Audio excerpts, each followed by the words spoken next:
Welcome, class. Week 2, PDC 100 College Success. Hope you're all doing well and enjoying the class so far. This week we are in an investigation of information literacy. The assignment is based on looking at the resources we have at our fingertips and the things that will help us on our road to academic success. This little photo here is a picture of information literacy going into the brain. I love that photo. Anyway, week 2, information literacy. The way to start this assignment is to open up a blank page on your computer, then save it as a Word document. Either save it in your documents or on your desktop, and save it with the name of your last name underscore PDC 100 underscore and then week 2 assignment. And you should follow that throughout the class. That way you don't lose your work. Remember when you're saving to make sure that you are actually putting it either on your desktop or on your documents. That you'll see up in the very top bar in the Save As screen. Then once you do that, you're set to go. Type on your blank screen section 1 and then section 2. Leave some room in between section 1 and section 2.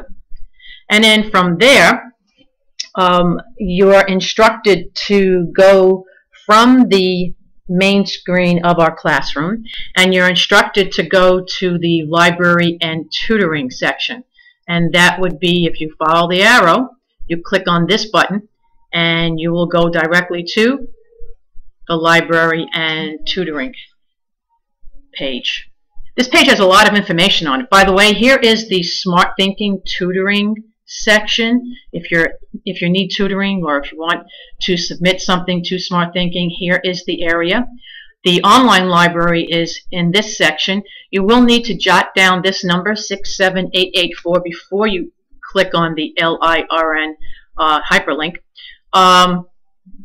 That number is the patron identification number that you're going to be asked for on the next screen.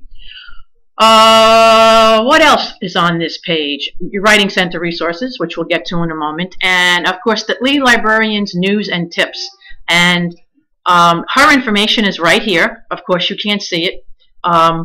It's right by the star because she is a star. This is the information that you're going to need to complete number 1 under section 1. You have to identify the eLibrary resource advisor as well as identify her contact information. So as you start to complete your assignment, you will just type on your page the answer to the question, who is the person and what her contact information is. Now, I'm not going to give you any more clues, but I will tell you it's somewhere near that star.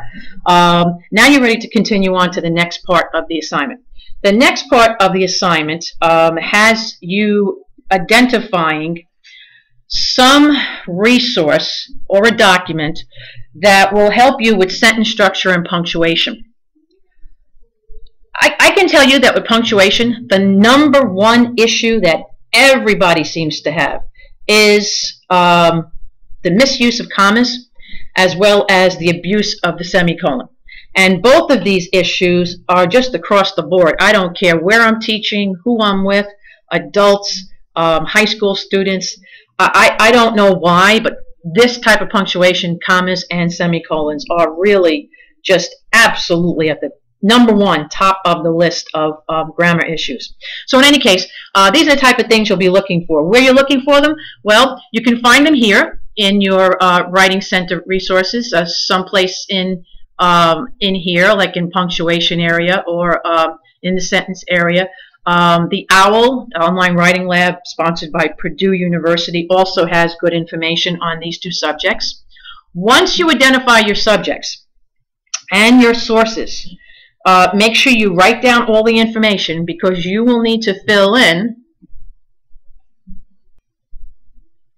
section number 2.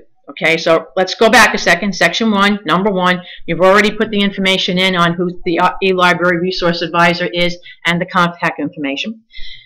Now, with this additional information on punctuation and sentence structure, you're going to be filling out the second part of the assignment.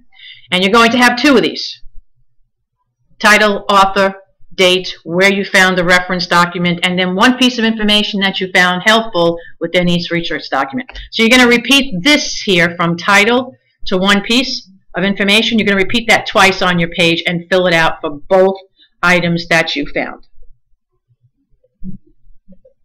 So this is what it's going to look like. Okay, under section 1, sample for number 2, the title, I found something called How to Use a Comma.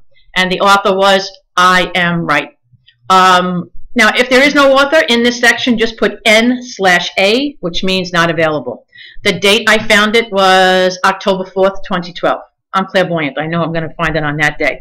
Where I found it on the Fortis Online Library, the LIRN. And one piece of information that I found helpful was this article showed me when and how to use commas in sentences, period. As you notice that was a complete sentence.